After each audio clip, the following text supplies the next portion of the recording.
बाहर बैठ जाए हाल पर अम्मा के देख तरफ देख रहे बेटा हवा लगेगी या फिर यहाँ पीछे वाले में बड़े मंदिर से वो सूत्र जी का बातें हो रही नहीं हमारे बच्चे आज जी की बहू दीदी आप उसमें जाती है नहीं हाँ हमने कहीं जाती जल्दी जाती 8 बजे के करीब जाती हमने कह दिया दीदी आएंगी देर कर से तो कह रहे आप पहचान दिया सर दीदी को नहीं तो नहीं पहचान हमने बोला जयपुर से हूँ वैसे रही कहीं मंदिर आते हैं कि नहीं नहीं भाभी 2 दिन से आज तो कोई नहीं कह रहा हमसे शांति नहीं तुम 2 ही मंदिर आते तुम तक तो कुछ नहीं कह हम जाना हमारे समाज में मैंने कही हमारे यहाँ शुरू करेंगे हाँ मंगलाचरण के लिए आ जाएंगे। नमो अरिहंतारं नमो सिद्धारं नमो आयर्याणं नमो वज्रायाणं नमो लोये सविसाहूणं नमः श्रीवर्धमानाय निर्धूतकलिलात्मने सालोकानां त्रिलोकानां यद्विद्यादर्पणायते। अपनी कल निशंकित अंग की सम्यक दृष्टि का पहला अंग 8 अंग में से निशंकित अंग की चर्चा चल रही थी। तो कल मेरा ध्यान नहीं गया लेकिन अपन ने ना पहले शास्त्राभ्यास की महिमा ये स्किप कर दिया था। ये मेरा मन था कि मैं एक बार लूँ, तो आज अपन शास्त्राभ्यास की महिमा देखेंगे। हाँ इसमें है शुरू के पेजों में जोर से बोलो। हाँ ये इसमें तो 36 पेज पे इसके पहले है, ग्रंथ प्रारंभ होने के पहले है, परिचय के बाद, सदा सुखदास जी के परिचय के बाद है।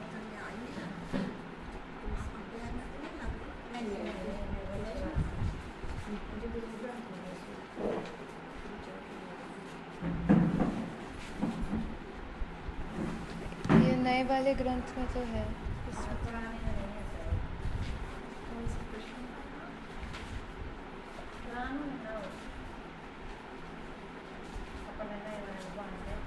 ग्रंथ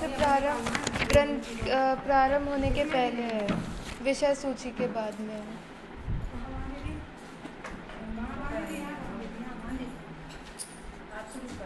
शुरू करूं? चलिए, तो शास्त्राभ्यास की महिमा जो है ये टोडरमल जी ने सम्यक ज्ञान चंद्रिका में लिखी है। तो सम्यक ज्ञान चंद्रिका की जो प्रस्तावना है, पीठिका है, उसमें ये एक विषय आता है शास्त्राभ्यास की महिमा। ठीक है, तो अब शास्त्राभ्यास की महिमा यहाँ क्यों बताई? अब हम लोग यहाँ पर क्यों है? रोज़ मंदिर आते हैं, जिनवाणी सुनते हैं, जिनवाणी की श्रद्धा करते हैं, तो क्यों करते हैं ये सब? तो ये शास्त्राभ्यास की महिमा में बताएंगे। और बाहर मान लो जैसे कोई भी हमें चोट पहुंचाने की कोशिश करे,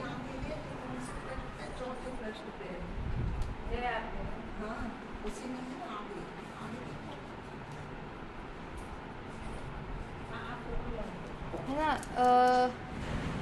बाहर अब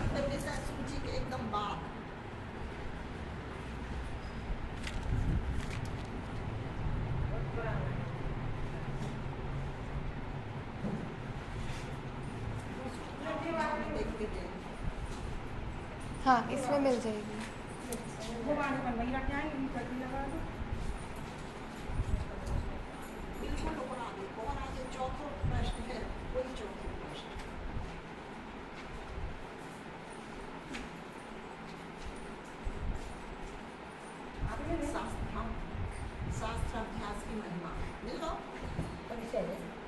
परिचय के बाद हो गए थे, सदा सुखदास जी के भी बाद, इसके भी आगे, इस साइड और आगे आगे आगे आप मेरे में 36 है। हाँ, यहाँ आगे इस साइड ग्रंथ प्रारंभ होने के एक पहले।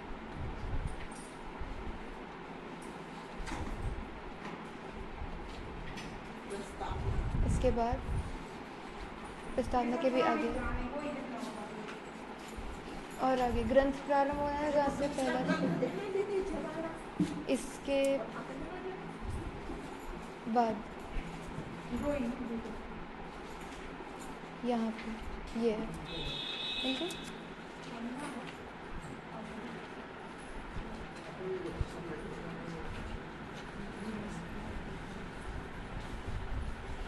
ठीक है, तो हम जो ये रोज़ शास्त्र पढ़ते हैं, क्यों पढ़ते हैं, किस लिए पढ़ते हैं, रोज़ आते हैं शास्त्र पढ़ के चले जाते हैं, यही नहीं पता शास्त्र क्यों पढ़ना है। तो बाहर यदि जैसे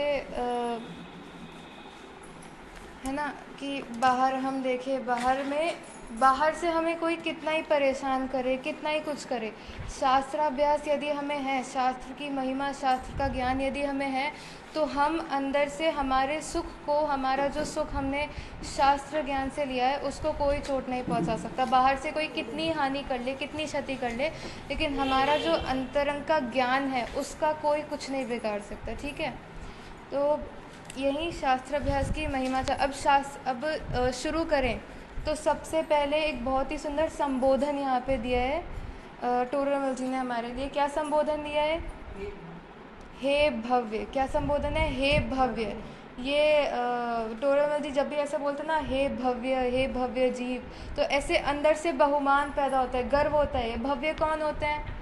सम्यक दर्शन, सम्यक, ठीक है, सम्यक दर्शन तो प्राप्त कर सकते हैं। अब हम अपनी भाषा में बोले तो हम इसको ऐसे बोले अगर अपनी भाषा में, तो चेक लिखते हैं अपन, जैसे चेक लिखना होता है, पैसे देना होता है, तो यहाँ टू पे होता है और फिर नीचे पैसे कितने देना ये होता है, किसको देना ये होता है, तो टू पे, फिर आगे पैसे होते हैं। तो यहाँ पे टोडरमल जी ने अपने लिए चेक लिखा है कि टू पे मोक्ष। ठीक है, टोडरमल जी हमको मोक्ष देना चाहते हैं। और डियर आपका नाम यहाँ पे है, बस एक चीज़ खाली है, उसमें लिखना डेट बाकी है कि डेट हमें कब पहुँचना है मोक्ष में, ये बस बाकी है। ये आपको अपने हिसाब से भरना है, बाकी चेक आपको उन्होंने दे दिया है कि ये आपका चेक है। ठीक है, तो ऐसे हे भव्य हो। और ये भव्य किसके लिए लिखा है यहाँ पे? भव्य किसके लिए लिखा है? हमारे लिए कि मेरे लिए? मेरे लिए। ठीक है, तो यहाँ पे मेरे लिए लिखा है कि मैं भव्य हूँ, मैं मोक्ष पद को प्राप्त कर सकती हूँ। तो अपने लिए यहाँ पे टोडरमल जी ने ये चेक रख दिया, आप ये चेक लो और आप मोक्ष जाओ। ठीक है, मोक्ष की टिकट काट दिया आपकी, बस डेट आपको देखना है। ठीक है, आगे उन्होंने कहा शास्त्राभ्यास के अनेक अंग हैं। शास्त्राभ्यास के अनेक अंग हैं। क्या अंग हैं? शब्द या अर्थ का बाँचना या सीखना, सिखाना, उपदेश देना, विचारना, सुनना, प्रश्न करना, समाधान जानना, बारंबार चर्चा करना इत्यादि अनेक अंग हैं। ठीक है, अब हम क्या सोचते थे कि हम क्या समझते हैं शास्त्राभ्यास करना क्या, स्वाध्याय करना क्या, हम क्या समझते हैं? पढ़ना, पढ़ लिया। यहाँ टोडरमल जी ने क्या बताया? शब्द या अर्थ का बाँचना, यानी आपने कहा पढ़ना, तो ऐसे पढ़ना, सीखना। ठीक है, उसको सीखना, सिखाना, अगर मैं आपको सिखा रही हूँ तो ये भी मेरा स्वाध्याय है, ये भी मेरा शास्त्राभ्यास है। आगे उपदेश देना, ये भी आ गया। फिर विचारना, हम यहाँ से घर जाते हैं, घर से यहाँ आते हैं, खाना बनाते हैं, तो उस टाइम पे क्या करें? कुछ ना कुछ विचार चलता रहता है, इसका ये, उसका वो। तो इससे अच्छा है कि हम शास्त्र का विचार करें, अपना जो ये ज्ञान है इसका विचार करें। आगे सुनना, आप लोग सुन रहे हैं तो सुनना भी स्वाध्याय में आएगा, सुनना भी शास्त्राभ्यास में आएगा। ठीक है, प्रश्न करना, किसी को शंका उत्पन्न होती है, ठीक है, तो वो भी स्वाध्याय में आ जाएगा। फिर समाधान जानना, ठीक है, कि किसी को शंका उठी, उनने शंका पूछी और उसका उत्तर, तो समाधान जानना। फिर बारंबार चर्चा करना इत्यादि। अब साथ में बहुत बार ऐसा होता है किसी के घर आसपास में है तो बोलते हैं अपन साथ में चलते हैं, तो साथ में जाते जाते क्या बात करेंगे? दुनिया भर की बातें हो जाएंगी, ये नहीं पूछेंगे कि हमें अपना आत्मा कैसे पहचानना है। ठीक है, तो चर्चा करना, आपस में कभी मिल गए, कहीं पे मिलना हो गया, तो चर्चा अगर कर रहे हैं तो शास्त्र की चर्चा करना, अपने ज्ञान की चर्चा करना, अपने आत्मा की चर्चा करना है। ठीक है, ऐसे अनेक अंग हैं। फिर वहाँ जैसे बने तैसे अभ्यास करना, जैसे बने तैसे अभ्यास करना।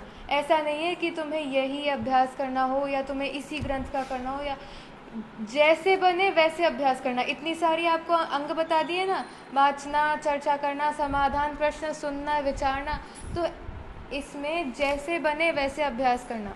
अब यहाँ पे ना सम्यक ज्ञान चंद्रिका में ही एक पैराग्राफ आता है जो लिखा है, उसमें से 2 लाइन मैं आपको पढ़ के सुनाती हूँ कि सो तुमने भाग्य से यह अवसर पाया है, इसलिए तुमको हठ से भी तुम्हारे हित के लिए प्रेरणा देते हैं। टोडरमल जी ने कितनी बड़ी बात यहाँ पे कह दी कि तुमको हठ से भी तुम्हारे हित के लिए प्रेरणा देते हैं, कि अगर आपको नहीं हो रहा है शास्त्राभ्यास, कुछ प्रॉब्लम आ रही हो, कुछ नहीं करना, 5 मिनट, सिर्फ 5 मिनट दो शास्त्राभ्यास के लिए, सिर्फ 5 मिनट के लिए थोड़ा विचारो, चिंतन करो। लेकिन ऐसा कोई दिन नहीं होना चाहिए कि हमने शास्त्राभ्यास ना किया हो या फिर हमने अपनी आत्मा के बारे में सोचा ना हो। भले ही 5 मिनट क्यों ना दे रहे हो, 2 मिनट दे रहे हो, कि 2 मिनट मंदिर में गए, थोड़ा अपने आत्मा के बारे में चिंतन किया, मैं कौन हूँ, मैं क्या हूँ, मेरा स्वभाव क्या है, ऐसा चिंतन किया। थोड़े से चालू करेंगे, छोटे से चालू करेंगे तो आगे बढ़ेंगे, चालू ही नहीं करेंगे तो फिर कोई मतलब नहीं है उसका, ठीक है। तो ऐसे तुम्हें हठ से तुम्हारे हित के लिए प्रेरणा देता है। बड़े पंडित जी बोलते हैं कि किसी को बुरा लगे तो लगने दो, लेकिन उसका अहित नहीं होने देंगे, ठीक है। भले ही हम आपको ज़बरदस्ती इसमें शास्त्र अभ्यास में लगा रहे हो, लेकिन आपको कहीं अहित में नहीं लगने देंगे। अब ये हमारे बच्चे होते हैं घर के, हम कितने बच्चे तो ऐसे होते हैं जो पंडित जी के घर पे ही रहते हैं, ठीक है, और यहाँ पे पंडित जी खुद अपने शास्त्राभ्यास कर रहे हैं, पंडित जी हर जगह वो कर रहे हैं, और बच्चे इसमें लगे ही नहीं है, बच्चे बाहर के कार्यों में लगे हैं, ठीक है। हमको भाग्य से, बहुत ज़्यादा भाग्य से इसकी चर्चा आगे आएगी, भाग्य से हमें ये शास्त्र मिला है, भाग्य से हमें इसकी प्राप्ति हुई है। घर में शास्त्र होने पर भी लोग शास्त्राभ्यास नहीं करते, स्वाध्याय नहीं करते, और कितने लोग होते हैं जो दूर दूर से आके शास्त्राभ्यास करते हैं, ठीक है। आगे क्या कहा, यदि अब बहुत लोग ऐसे होते हैं कि बहुत सारे शास्त्र हैं, कितने शास्त्रों को पढ़े, या हमारा कर्णानुयोग तो है ही नहीं, हमें कर्णानुयोग समझ ही नहीं आता, या द्रव्यानुयोग समझ नहीं आता, निश्चय व्यवहार समझ नहीं आता, या चरणानुयोग नहीं आता, तो ऐसे प्रथमानुयोग नहीं समझ आता, कहाँ की बातें होंगी। तो ऐसे कितने सारे ग्रंथ है, कितना सारा विषय है, क्या क्या पढ़े हम। तो लिखा, यदि सर्वशास्त्र का अभ्यास ना बने तो इस शास्त्र में सुगम, सुगम यानी सरल, दुर्गम अर्थात थोड़ा सा कठिन, ठीक है, सूक्ष्म और स्थूल विषयों को अनेक अर्थ, यहाँ पे इस शास्त्र में अनेक अर्थों का निरूपण है, वहाँ जिसका बने उसका ही अभ्यास करना, ठीक है। अब आपको ना जैसे स्कूल में बच्चों को 1st से लेके 10th तक, या फिर 1st से लेके कितनी 12th तक मान लो, या 1st से लेके 6th तक कुछ विषय होते हैं जो उनको पढ़ना ही पड़ता है। कुछ हो जाए, मन नहीं लग रहा मैथ्स में तो भी मैथ्स पढ़ना पड़ेगा, हिंदी में मन नहीं लग रहा तो भी हिंदी पढ़नी ही पड़ेगी, ऐसा होता है बच्चों के साथ। अब यहाँ पे टोडरमल जी कह रहे हैं तुम्हारे पास अगाध, बहुत गहरा, बहुत बड़ा शास्त्र का भंडार है, तुम्हें मैथ्स में मन नहीं लग रहा है, तुम प्रथमानुयोग पढ़ने लग जाओ, निश्चय व्यवहार नहीं समझ आ रहा है, चरणानुयोग समझ लो, अपनी आत्मा के बारे में जानना है, कर्णानुयोग समझ लो, निश्चय व्यवहार, आपके पास विषय ही विषय है। यहाँ मन नहीं लग रहा, यहाँ आ जाओ, वहाँ मन नहीं लग रहा, यहाँ आ जाओ, जहाँ आपको जो पढ़ना है आप आओ पढ़ो, आपके पास बहुत विषय है, लेकिन पढ़ना नहीं छोड़ना, ठीक है, ऐसा यहाँ पे कहा। तो जिसका बने उसका ही अभ्यास करना, परंतु अभ्यास में आलसी ना होना। जैसे यहाँ कहा ना कि तुम्हारे हित के लिए, हट से भी तुम्हारे हित के लिए प्रेरणा देते ही, वैसे ही परंतु अभ्यास में आलसी ना होना। आपको 2 मिनट करना हो 2 मिनट करो, 3 मिनट करना 3 मिनट करो। अब जैसे आंटी हैं, आंटी कल सो गई थी तो आंटी आ नहीं पाई, आंटी ने आज अब खुद को ही पनिशमेंट दे दी, तो ये बहुत ही अच्छी बात है आपकी। तो ऐसे भले ही कुछ हो, अब क्या होता है कि हम घर पे बहुत बार ऐसा होता है कक्षा लग रही होती है तो हम घर पे खाना खा रहे होते हैं, फिर ऐसा करते हैं कि आज लेट हो गए, खाना बनाने में लेट हो गए तो कोई बात नहीं, क्लास के बाद खा लेंगे, या फिर कुछ लोग आ गए तो अंदर से ग्लानि भाव होने लग जाता है। तो ये जो ग्लानि भाव है ना, ये आपका शास्त्राभ्यास की ओर आपको लगाता है। नहीं तो कोई बात नहीं, हो जाएगी कक्षा, हम तो पहले खाना खाएंगे, या 10-15 मिनट लेट चले जाएंगे, ये आपको शास्त्र से, आपकी जिनवाणी से, ये जिनवर की वाणी से दूर करता है। ठीक है, ठीक है। अब आगे हाँ, तो अभ्यास करने में आलसी ना होना। 2 मिनट करो, 4 मिनट करो, 1 घंटा हो सकता है, 1 घंटा करो।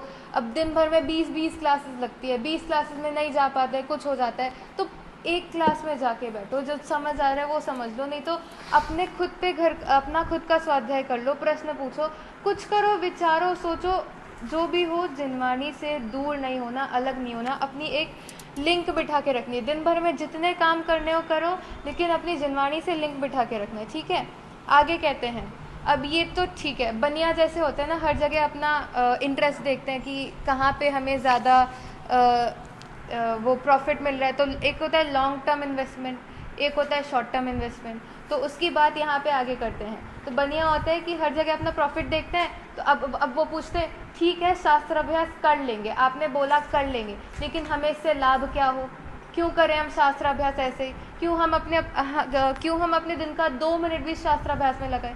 होता ही है ना, सबको टाइम मैनेजमेंट रखना पड़ता है।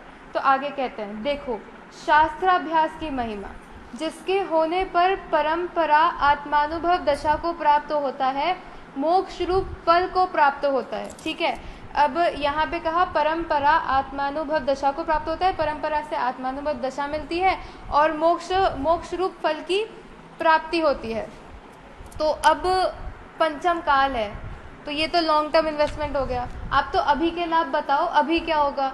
अब जैसे अगर मैं आपको एक वो दूँ, आपको एक डील दूँ कि मैं आपको यहाँ पे आपको मेरे इस काम में इन्वेस्टमेंट करना है, लेकिन आपका जो ये है ना प्रॉफिट जो है आपको 10 साल बाद होएगा, तो आप करोगे? या फिर कोई आपको बोले कि आप मेरे साथ डील करो, आपको 10 मिनट में प्रॉफिट हो तो बताओ। ठीक है, तो यहाँ पे यही बनिया बुद्धि टाइप चल गई। तो अब पंचम काल है, पंचम काल में किसको मोक्ष होएगा?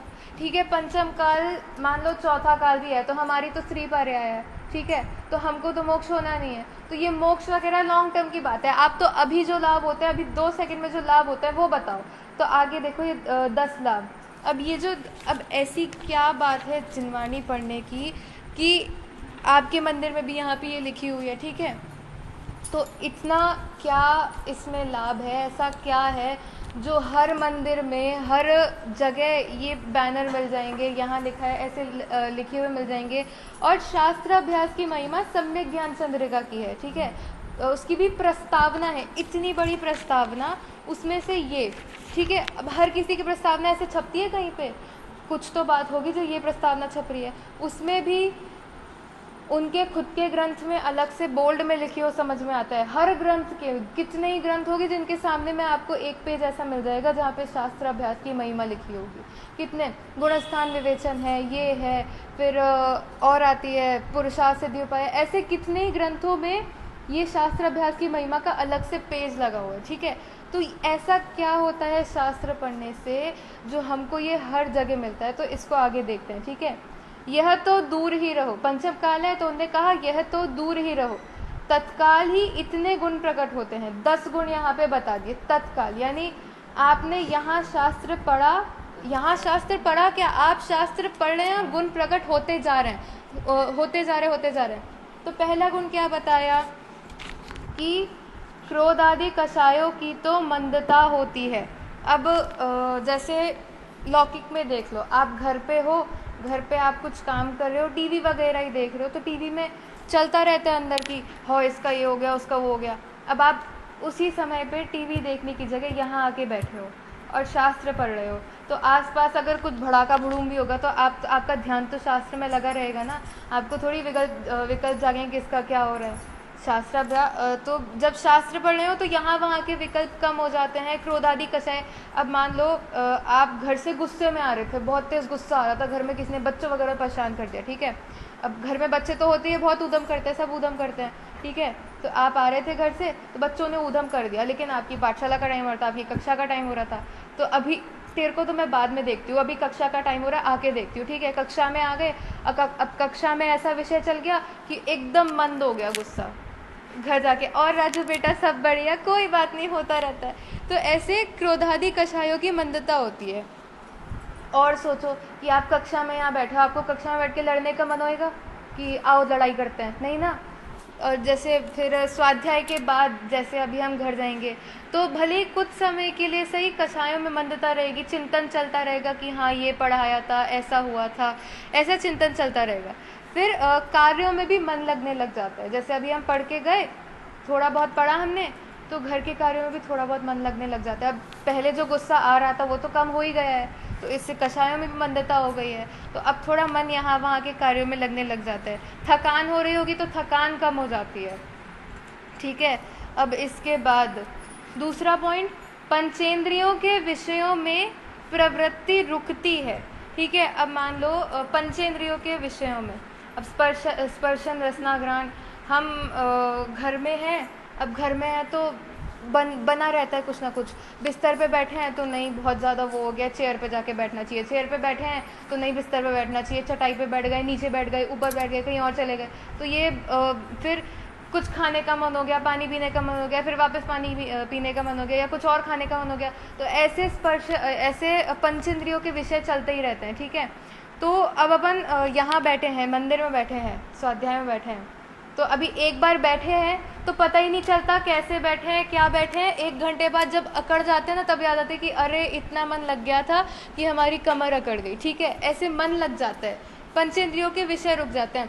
पंखा चल रहा हो ना चल रहा हो, हवा लग रही हो ना लग रही हो, ठंड लग रही हो गर्मी लग रही हो, कुछ हो रहा हो, ध्यान ही नहीं रहता उस तरफ। पंचेंद्रियों के विषय, पंचेंद्रियों से विषय की प्रवृत्ति रुक जाती है। अब मान लो जैसे खुजली हो रही हो आपको, ठीक है, तो एक बार खुजाया, थोड़ा सा अच्छा लगा, खुजाया और अच्छा लगा, फिर एक बार होता है ना कि खुजाना चालू किया तो खुद चलता ही रहता है, फिर उसके बाद कितना दुख होता है। तो ऐसे ये जो क्षणिक सुख है ना, इससे अच्छा तो ये सुख है। अब आप मंदिर में बैठे हो, मंदिर में खुजली हो रही हो, आप पूजन कर रहे हो, पूजन में तो बनिया वहाँ हाथ लगाते नहीं है, पूजन कर रहे हो, खुजाया फिर हाथ धो लिया, खुजाया फिर हाथ धो लिया, फिर अब क्यों करें, क्यों करना, होने दो, बाद में जाके खुजाएंगे, जो होगा देखा जाएगा, हमें अपनी पूजन करने दो। उसके बाद खुजली रहती है, याद ही नहीं रहता कि खुजली जैसा भी कुछ था, फिर बाद में आता है अरे पूजन में खुजली हुई थी, कहाँ हो रही थी, ये भी नहीं पता होता फिर, ठीक है।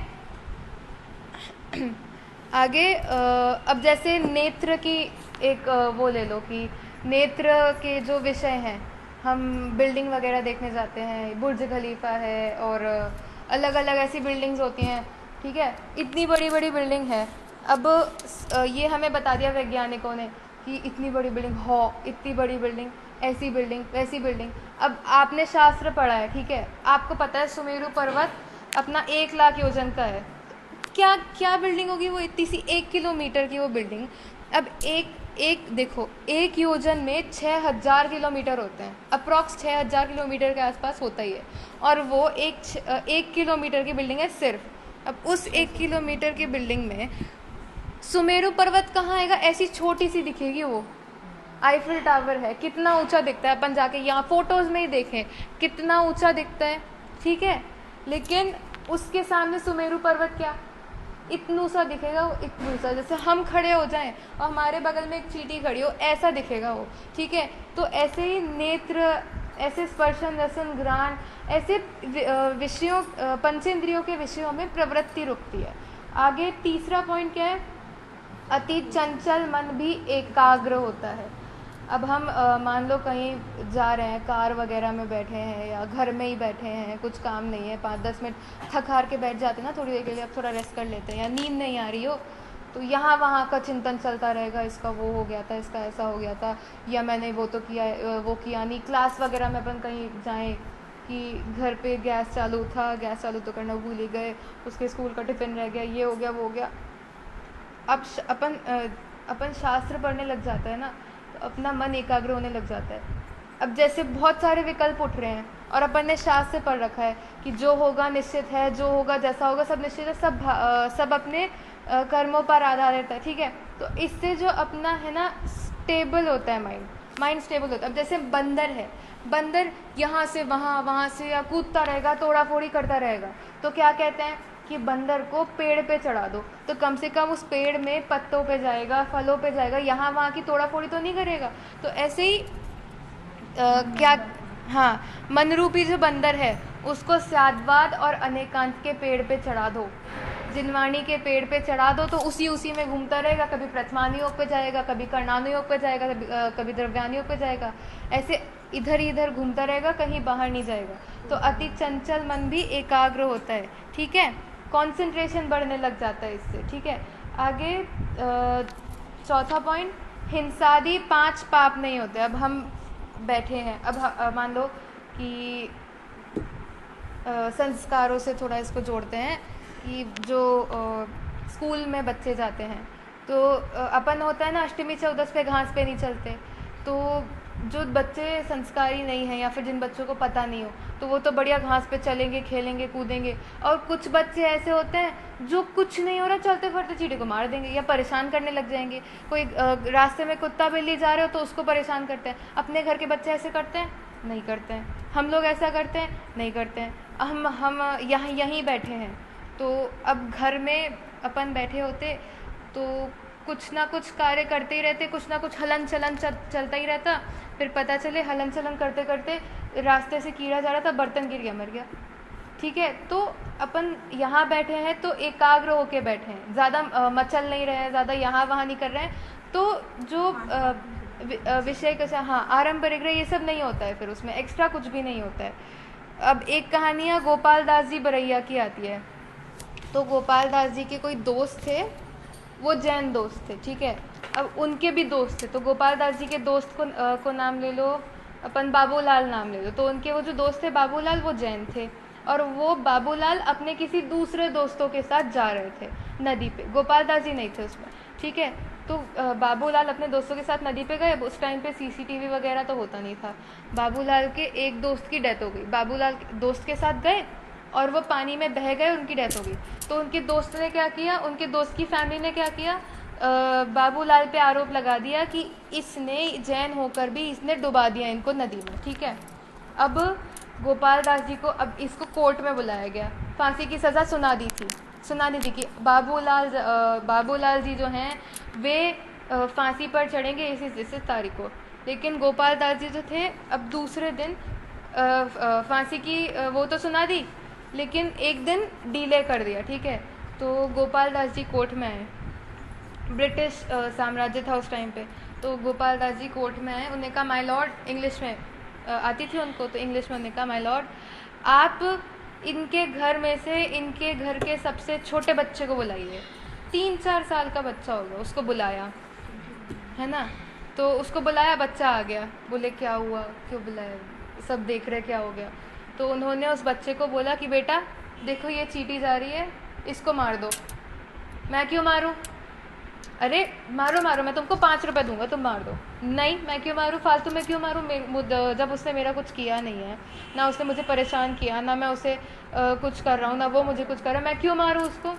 ठीक है, उसको उन्होंने फिर तुम ये खिलौना ले लो, तुम ये मिठाई ले लो, तुम ये चॉकलेट ले लो, तुम्हें जो चाहिए तुम वो लो, बस उस चींटे को मार दो। उसने मना कर दिया, खूब बोलने पर भी नहीं माना, ठीक है।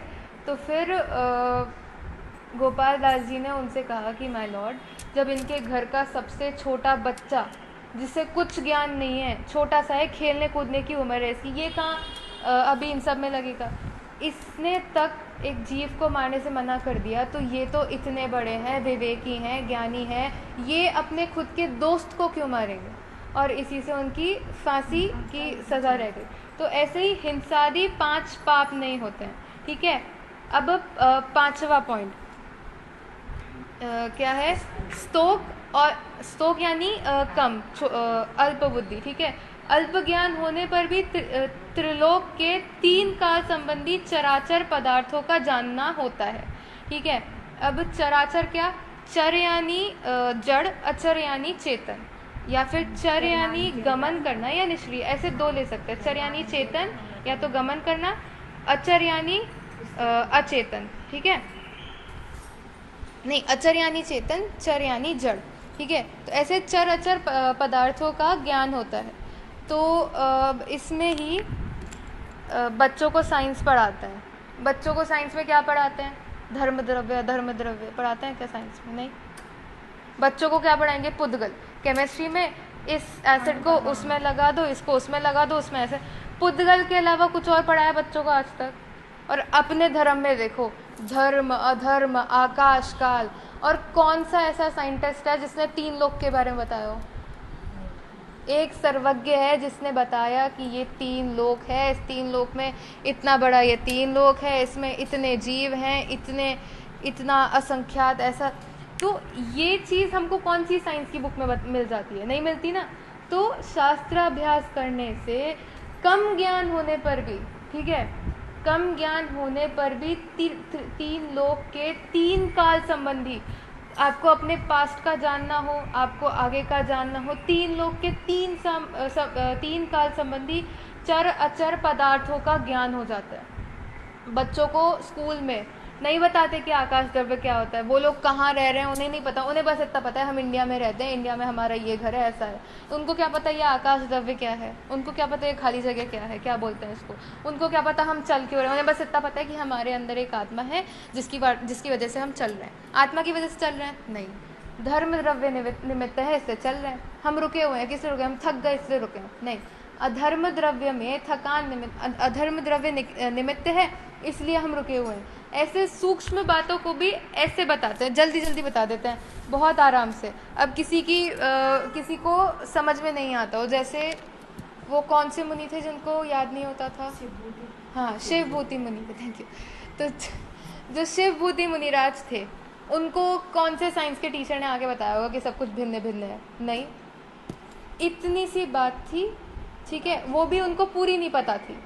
उनको बताया गया था कि राग और द्वेष अलग अलग हैं, और उनने क्या उनको वो भी याद नहीं रहा। उनको उनके आचार्य ने बता के भेजा कि देखो, उनने जाके बोला कि मुझे कुछ याद नहीं होता है, आप कुछ मुझे बता दो एक छोटा सा जिससे मैं अपनी आत्मा का कल्याण कर सकूं। उनने कहा देखो, राग और द्वेष शरीर आत्मा से अलग होता है, ठीक है, राग और द्वेष जीव के परिणाम नहीं है, बस इतना छोटा सा बताया, तुष्मास भिन्न है ना। तो अब उनको बोला क्या था, अब रास्ते में जाते जाते कंकड़ रास्ते में आ गया। पहले तो वो याद कर रहे थे कि आत्मा से राग द्वेष भिन्न है, आत्मा से राग द्वेष भिन्न है, मेरा स्वभाव ज्ञान दर्शन है मेरा। रास्ते में पत्थर आया, ठोकर खाई, भूल गए क्या था, अब वो घबरा गए, क्या था क्या था क्या था क्या था। उन्होंने कहा ठीक है, आगे आगे सहज होते हैं, ठीक है, देखते हैं, आगे चलते हैं। आगे उन्होंने देखा एक आंटी दाल के छिलके अलग कर रही थी और दाल अलग कर रही थी। बस दाल के छिलके दाल से अलग होते हैं, तुष्मास भिन्न, इतना जाना और केवल गया।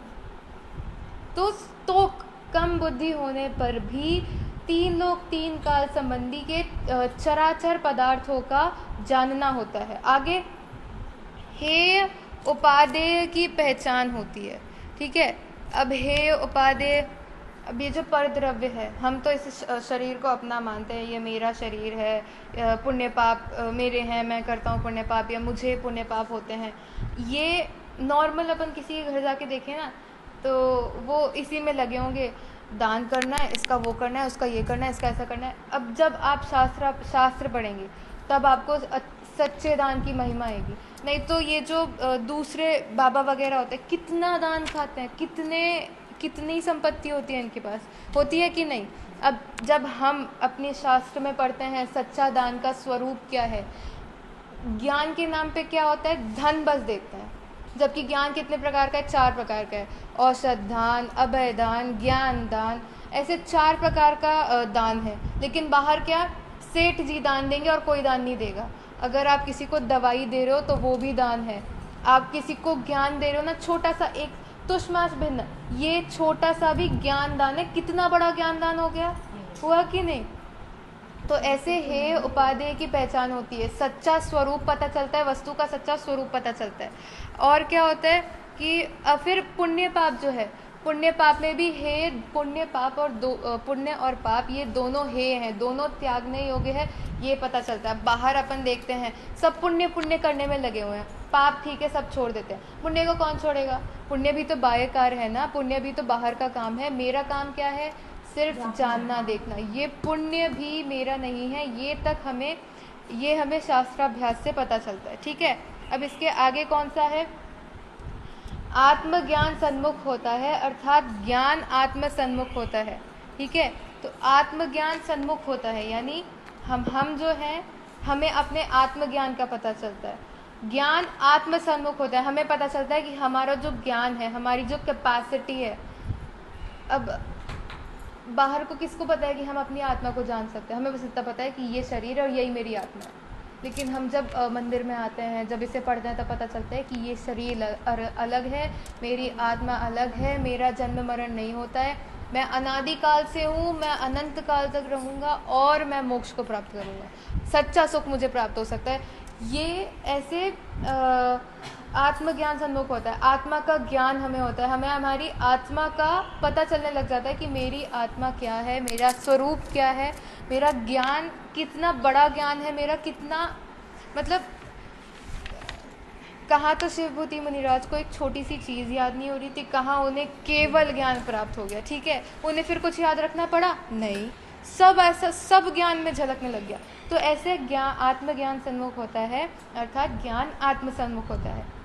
आगे अधिक अधिक ज्ञान होने पर भी ज्ञान होने पर आनंद उत्पन्न होता है। अपन यहाँ बैठे हैं, अपन ने यहाँ पे 7 पॉइंटों की चर्चा कर ली। आनंद हुआ, थोड़ा सा हुआ आनंद हुआ। तो ऐसे जितना जितना पता चलता है उतने उतने आनंद की उत्पत्ति होती है। अब क्या, आज शाम को आपका गेम है ना, क्रिकेट गेम है, आध्यात्मिक क्रिकेट गेम है, तो मुझे उसकी तैयारी करनी थी। तो मैंने ऐसा सोचा था कि 1 घंटा अपन प्रवचन की तैयारी, क्लास की तैयारी करेंगे, 1 घंटा गेम की तैयारी करेंगे। फिर जब मैंने इसकी तैयारी चालू की तो वो चलते चलते पता नहीं कब 2:30-3 बज गया और मेरी गेम की तैयारी नहीं हुई। ठीक है, तो इसमें अधिक अधिक ज्ञान होने पर अधिक अधिक आनंद उत्पन्न होता है। अब जैसे हमने देखा कि हमें छोटी सी बिल्डिंग का पता था, ठीक है, हम कहाँ इतनी सी बिल्डिंग को बड़ा मानते थे। अब हमारा 1 लाख योजन का सुमेरु पर्वत जान के अच्छा लगा ना कि हमारा जो सुमेरु पर्वत है इतना बड़ा है, तुम्हारी बिल्डिंग क्या तुच्छ है, कुछ नहीं है। ठीक है, फिर उसके बाद पता चला कि ये भी पुद्गल है और ये भी पुद्गल है, ये बड़ी बिल्डिंग भी पुद्गल है, ये छोटी बिल्डिंग भी पुद्गल है। तो ऐसे जितना जितना पता चलता है आनंद की उत्पत्ति होती जाती है, आनंद बढ़ता जाता है। ठीक है, आगे क्या कहा कि लोक में महिमा यश विशेष होता है। अब मान लो कुछ जो होते हैं, उन्होंने तो अपना जादू तो झूठा जादू टोना दिखाया और महिमा उनकी होने लग गई लोक भर में। फिर पता चला किसी ने आके एक दिन उनका सारा जादू टोने का सत्यानाश कर दिया, भेद खोल दिया पूरा। ठीक है, अब कुछ होते हैं जो बहुत पैसे वाले होते हैं, लोग उनको पूजते हैं कि इनके पास पैसा है, इनके पास पैसा है। अब मान लो आपने पैसा, उनके पास पैसा है, ठीक है, जिस दिन उनके पैसे ख़त्म हुए या फिर उनको ये इनकम टैक्स वालों ने आके हड़प लिया, तो कहाँ रहेगा उनका पैसा? अब मेरा ज्ञान है, मेरे पास इतना ज्ञान है, इतना ज्ञान है, इतना ज्ञान है, कौन सा इनकम टैक्स वाला आके मेरा ज्ञान ले सकता है? कोई नहीं ले सकता ना। तो ऐसे ही लोक में अब क्या होता है कि उसकी महिमा तब तक रहेगी जब तक उसके पास पैसा है, उसकी महिमा तब तक रहेगी जब तक उसके पास ये बाय का पाखंड है। ठीक है, जब तक उसके पास सच्चा ज्ञान नहीं होगा, पाखंड करता रहेगा, तब तक उसके पास महिमा रहेगी। जब उसका पाखंड छूटा, जहाँ उसके पैसे छूटे, उसकी महिमा खत्म। कौन उसकी महिमा करेगा? हम उनकी महिमा क्यों करते थे? क्योंकि हमें पैसे मिलते थे उनसे। ठीक है, इसलिए हम उनकी महिमा करते थे। उनके पैसे ख़त्म हुए, हम नाम तक याद नहीं रखेंगे उनका अगर उनके पैसे ख़त्म हो गए तो। ठीक है, ऐसे और क्या, ऐसे ही हमारा जो ज्ञान है, अब अपन ये तो चाहते नहीं है कि अपन शास्त्राभ्यास इसलिए करते हैं क्या कि सब देखें मुझे आके मैं शास्त्राभ्यास कर रही हूँ, ऐसा नहीं करते ना। अपन शास्त्राभ्यास अपने ज्ञान के लिए करते हैं। लेकिन शास्त्राभ्यास जब करते हैं ना, तो अपने आप ही अपने बाह्य में स्टेबलाइजेशन आ जाता है, सब कुछ एकदम सहज होने लग जाता है, हमें वस्तु का स्वरूप पता चल जाता है ना। तो फिर बाहर से ऐसा लगने, अंदर चिंतन ऐसा चलता है कि बाहर जो है हड़बड़ाहट नहीं होती है, शांत रहता है। तो बाहर जो लोग देखते हैं ना कि इनका आचरण कितना अच्छा है, एकदम शांत रहते हैं, चिंता कभी नहीं करते हैं, शांति से रहते हैं, खुश रहते हैं, दुखी नहीं होते हैं ज़्यादा, मन इनका बहुत शांत है। तो ऐसे बाहर से सबको महिमा होने लग जाती है, अपने आप ही हमारा आचरण सुधर जाता है और अपने आप ही बाहर से सब हमें रिस्पेक्ट देने लग जाते हैं। सबको पता रहता है इनके पास ज्ञान है। सबसे ज़्यादा महिमा अगर किसी चीज़ की होती है तो वो है ज्ञान की महिमा। पैसे की कितनी महिमा कर लो, आखिरी में जाके ज्ञान ही बचता है। ठीक है, और यही एक ज्ञान होता है जो हमारे साथ अनंत काल से है, अनंत काल तक रहेगा। जिसको ये बात पता चल गई वो ज्ञानी की महिमा करेगा, पैसे वाले की नहीं करेगा। ठीक है, आखिरी पॉइंट बहुत इंपॉर्टेंट है, सातिशय पुण्य का बंध होता है। किसका बंध होता है? पुण्य का बंध नहीं होता, पुण्य का नहीं, पुण्य का बंध होता है, ठीक है। पाप तो दूर की बात है, पाप तो कौन है हम नहीं जानते। पुण्य का बंध नहीं होता, सातिशय पुण्य का बंध होता है।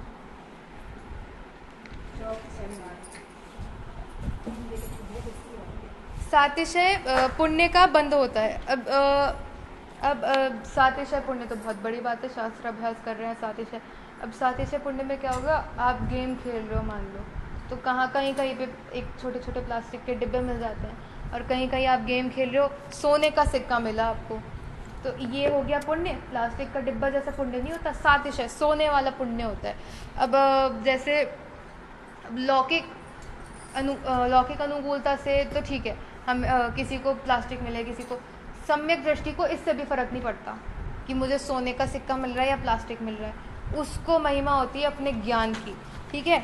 अब जो हमें ये जिनवाणी मिली है, हमें जिन धर्म मिला है, प्रवचन सुनने मिलते हैं हमको, ठीक है, जैन धर्म की बातें मिलती है, तो ये है हमारा असली गोल्ड, ये हमारा असली सातिशय पुण्य है, ठीक है। नहीं तो कितने लोग, जैसे मैंने आपको पहले ही बताया था कि कितने लोगों के घर में लाइब्रेरी बना के लोग छोड़ देते हैं, पत्थर की लाइब्रेरी में जिनवाणी रख के लोग छोड़ देते हैं। किसको पता कि इस छोटी सी, इस 200-300 पेज की किताब में इतनी बड़ी बात लिखी है जो मेरे को केवल ज्ञान दिला सकती है।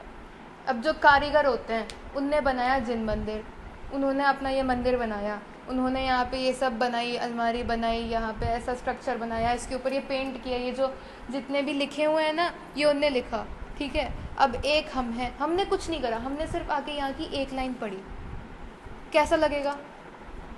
उसने पूरा पेंट कर दिया, उसने पूरी लाइनें लिख दी, लोग हजारों ग्रंथ छपते हैं रोज, सब इनकी लाइनें पढ़ते हैं, सब पढ़ते हैं रत्नकरण श्रावकाचार्य, सब पढ़ते हैं शास्त्राभ्यास की महिमा।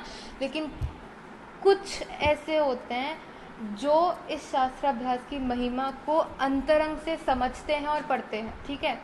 अब यही हमारा सातिशय पुण्य है। और इसमें भी ऐसा नहीं, हमारी रुचि इसमें लगना, हमारा इसको निरंतर रूप से समझना, सुनना, इसमें रुचि लगना, आनंद आना, ये भी सातिशय पुण्य है। नहीं तो बच्चों को हम सुनाते हैं, बच्चों को पाठशाला में बिठाते हैं, कुछ बच्चे होते हैं जो आते हैं, रोज़ आते हैं, लेकिन पता ही नहीं क्या पढ़ के जाते हैं। कुछ बच्चे होते हैं एक दिन आते हैं और इतना अच्छा पढ़ के जाते हैं कि उनसे कुछ भी पूछ लो, ठीक है। तो ऐसे ये हमारा असली सातिशय पुण्य है, जो हमारे साथ अनंत काल तक रहेगा, हमें अनंत सुख देगा, ठीक है, हमें सुख की प्राप्ति कराएगा। नहीं तो ये लौकिक सुख कितने ही होंगे, खुजली जैसा सुख किसको चाहिए होगा, जो एक बार खुजली होगी फिर बाद में जलन हो, ऐसा सुख नहीं। सातिशय पुण्य है, जिनवाणी पढ़ के अपनी आत्मा का ज्ञान होगा और उससे अनंत सुख की प्राप्ति होगी, ठीक है। आगे सो इत्यादि गुण शास्त्राभ्यास करने से तत्काल ही उत्पन्न होते हैं, इसीलिए शास्त्राभ्यास अवश्य करना, ठीक है। तथा आगे कहा, हे भव्य, फिर से भव्य बोला मेरे को, टोडरमल जी ने भव्य बोला है, हमको खुश होना चाहिए, है ना। गर्व होता है जब टोडरमल जी जानते हैं कि जब कोई इसे पढ़ेगा और जो इसे पढ़ेगा वो भव्य है। अब कोई मान लो एक भैया थे, उन्होंने अपने टीचर से पूछा कि छोटे ही थे वो भी, जब बचपन की बात है उनके, तो उन्होंने पूछा कि भाई साहब हम भव्य है कि नहीं, उनने पूछा ऐसा कि हम भव्य हैं कि नहीं, तो पंडित जी ने बोला कि तुम्हें पूछना पड़ता है कि तुम भव्य हो, यदि तुम मोक्षार्थी हो तो तुम निश्चित ही भव्य हो, इसमें पूछने का कोई मतलब नहीं है, ठीक है। यदि आप शास्त्राभ्यास कर रहे हैं, आप धर्म को पढ़ रहे हैं, तो निश्चित ही आप भव्य हैं और निश्चित ही आपको मोक्ष की प्राप्ति होगी, इस बात का आनंद हमें लेना चाहिए, ठीक है। आगे शास्त्राभ्यास करने के समय की प्राप्ति महादुर्लभ है, कैसे सो कहते हैं, यहाँ समय के बारे में बताया कि शास्त्राभ्यास करने का समय, अब विषय कषाय, आरंभ परिग्रह, इन सब में प्रवृत्ति छूटे, इन सब में लगना कम हो, इन सब से बचे, तब जाके हमें 2 मिनट का टाइम मिलता है शास्त्राभ्यास करने के लिए, ठीक है। आगे बताते हैं कि समय कैसे मिला, तो एकेंद्रिय असंगी पर्यंत जीवों को मन नहीं है और नारकी वेदना से पीड़ित तिर्यंश विवेक रहित, देव विषयासक्त। ठीक है, अब आता है ना, कबहू पंचेंद्रिय पशु भयो, मन बिन निपट अज्ञानी भयो। अब पंचेंद्रियों को तो मन है नहीं, पंचेंद्रिय कुछ पशु होते हैं जिनको मन नहीं होता। संगी पंचेंद्रिय, संगी पंचेंद्रिय में तिर्यंश में भी कितने ऐसे होते हैं जिनको 10 लक्षण सुनने मिल जाएंगे? नहीं मिलते। अब कुछ ऐसे, मान लो कुछ ऐसे बंदर या कोई हुए जो संगी पंचेंद्रिय है। सबसे पहले तो ये 5 इंद्रिय मिलना कितना दुर्लभ है। अनंत असंख्यात कोटि पूर्व तक हम निगोद में पड़े रहते हैं, फिर एक इंद्रिय में आते हैं, कहाँ नहीं आते हैं। ठीक है, संख्या बताइए कितने नारकी हैं, कितने देव हैं। अब उसमें भी कौन से इंद्रियों को, 3 इंद्रियों को हम बोले जाके कहानी सुनेंगे? कहानी नहीं है। आंखें भी नहीं है कि दर्शन कर ले, नहीं, कुछ भी नहीं है। ठीक है, इसके बाद मान लो पंचेंद्रिय मन सहित भी हुआ। मन सहित अगर कोई पंचेंद्रिय है तो उसमें भी जैसे बंदर है, शेर है। शेर को महावीर भगवान की पर्याय में जो शेर था, कौन से कितने शेर होंगे जिनको मुनिराजों ने आगे उपदेश दिया होगा? पात्रता थी। ठीक है, तो ऐसे ही अब मान लो कोई बंदर है या कबूतर वगैरह, ये सब भी सुनते हैं, पंचेंद्रिय होते हैं, संगी पंचेंद्रिय होते हैं, ये सब भी सुनते हैं, समझते हैं। तो इनको भी अगर सुनने का मन हुआ, जाति स्मरण हुआ, उन्हें पता चला कि मैं धर्म में था लेकिन मायाचारी के कारण ये हो गया, अब उनका सुनने का मन है। कोई अपने मंदिर के बाहर बिठाएगा कुत्ते बिल्लियों को? नहीं ना, सब भगा देंगे। तो उनका भी इतना वो नहीं है। उसके बाद नारकी वेदना से पीड़ित। ठीक है, अब जो नारकी हैं, कौन से नरक में 10 लक्षण के आपको सुनने मिल जाएंगे? कौन से नरक में हमें ये क्लासेस बैठे मिल जाएगी? इतना समय ही नहीं मिलता उनको, लड़ने झगड़ने में इतने आसक्त रहते हैं कि समय ही नहीं मिलता कि अपनी थोड़ा कुछ भी अपने धर्म के बारे में समझें। ठीक है, उसके बाद देव विषयासक्त। अब जब पुण्य है तो पुण्य भी इतना पुण्य नहीं होना चाहिए कि विषय में आसक्त हो जाए, क्योंकि हमें तो भरोसा हो जाता है कि हमारा पुण्य है, चलता रहेगा, अच्छा पुण्य है, तो कोई ज़रूरत ही नहीं है शास्त्र अभ्यास करने की। तो इतना जो देव का जो पुण्य होता है ना, इसमें भी थोड़ा पुण्य पाप चलता रहना चाहिए, बैलेंस बना रहना चाहिए, ताकि हमें लगे कि हाँ शास्त्राभ्यास करना है। ठीक है, तो देव विषयासक्त। नहीं तो पुण्य पे ना भरोसा हो जाता है कि हमारा पुण्य है, हमारा पुण्य अच्छा है, तो हमारे साथ कुछ बुरा नहीं होगा। अब जैसे कोई पैसे वाला ही है तो उसका पुण्य अच्छा चल रहा है, एक दिन इनकम टैक्स वाले आ गए, अब करो धर्म, होएगा? नहीं होगा, अब तो वो भी नहीं होगा। ठीक है, इसलिए मनुष्यों को अनेक सामग्री मिलने पर शास्त्राभ्यास होता है। अनेक सामग्री मिलने पर, अभी जो अनेक सामग्री है ना, इसका और विश्लेषण सम्यक ज्ञान चंद्रिका में किया है। ठीक है, इसी को अपन समझते हैं अनेक सामग्री मिलने पर। अब अनेक सामग्री में क्या हुआ? सबसे पहले तो जैन कुल सबको मिलता है? नहीं। 29 अंक प्रमाण मनुष्य हैं, उनमें से कितने जैन होंगे? कुछ थोड़े से जैन होंगे। ठीक है, उसमें भी कितने जैन ऐसे होंगे जो सच्चे जैन होंगे? क्योंकि बहुत जैन होते हैं जो सब करते हैं, सारे पाप बुद्धि में लगे रहते हैं, सारे बुरे कार्य करते हैं। ठीक है, ऐसे जैन, हाँ, बहुत जैन ऐसे होते हैं। कुछ कितने जैन होते हैं, जैसे कल गणेश चतुर्थी थी, तो 10 लक्षण में अपने मंदिर में आके जिनवाणी पढ़ने की जगह कितने ऐसे होते हैं गणेश चतुर्थी सुनने जाते हैं। ठीक है, तो ये अब इन जैनों में भी बहुत कम जैन होते हैं, कुछ ऐसे होते हैं, हमारी समाज देख के लगता है नहीं बहुत जैन है। अगर आप बाहर जाके देखें तो इतने से जैन मिलेंगे हमको। ठीक है, उनमें भी कुछ ऐसे होते हैं जो शास्त्राभ्यास सुनने के इच्छुक होते हैं, और उसमें भी कुछ ऐसे होते हैं जिनको शास्त्राभ्यास सुनने मिल जाता है या शास्त्र पढ़ने मिल जाता है। ठीक है, तो अनेक सामग्री मिलने पे, किसी का स्वास्थ्य अच्छा नहीं है, किसी के घर पे कोई आ गया, किसी के पास आंखें नहीं है, किसी के पास कान नहीं है, तो अनेक सामग्री मिलने पर भी ये हमारा सातिशय पुण्य है। ये है हमारा पुण्य, ये है कि हमारा स्वास्थ्य एकदम ठीक है, हम शास्त्र सुन पा रहे हैं, हमें शास्त्र सुनने मिल रहा है। ठीक है, तो अनेक सामग्री मिलने पर शास्त्राभ्यास होता है। सो मनुष्य पर्याय की प्राप्ति ही द्रव्य क्षेत्र काल भाव से महादुर्लभ है। ठीक है, यहाँ पे मनुष्य पर्याय की प्राप्ति बता दी। अब पंडित जी के प्रवचन पहले दिन हुए थे, मनुष्य पर्याय की दुर्लभता मिली, सुनाई थी, कैसे चिंतामणि रत्न के समान एक मनुष्य पर्याय मिलती है। उसमें भी कितने काल से निगोद में रहे होंगे, निगोद के बाद इतना निगोद में रहने के बाद एक इंद्रिय मिली होगी, एक इंद्रिय के बाद फिर दो इंद्रिय, तीन इंद्रिय, स्थावर, पंचेंद्रिय में भी मन के बिना अज्ञानी रहा, मन के बिना विवेक नहीं रहा उसको, ठीक है। उसके बाद एक मनुष्य पर्याय मिली, उस मनुष्य पर्याय में भी जैन कुल मिला, जैन कुल में भी शास्त्राभ्यास पढ़ने मिला, उसमें भी सुनने मिला, समझने की शक्ति मिली, ठीक है। तो वही कहा कि द्रव्य क्षेत्र काल भाव से मनुष्य पर्याय की प्राप्ति ही महादुर्लभ है। अब इसके आगे इसमें द्रव्य क्षेत्र और काल और भाव से इसका विश्लेषण किया है, ये विश्लेषण अपन कल देखेंगे। और इसी भावना से कि शास्त्राभ्यास कितना दुर्लभ है हमारे लिए, कितनी मुश्किल से हमें ये मिला है, कितनी मुश्किल से हमें इसे हाथ में लेने मिला है, हाथ में लेकर भी पढ़ने, हाथ में तो कितने लोग लेते होंगे, वो जो प्रिंट करते हैं ऐसे लेके घूमते हैं उसको, यहाँ देना है वहाँ देना है, प्रिंट करना है, कितने लोग होंगे ऐसे लेके ऐसे पटक देते हैं।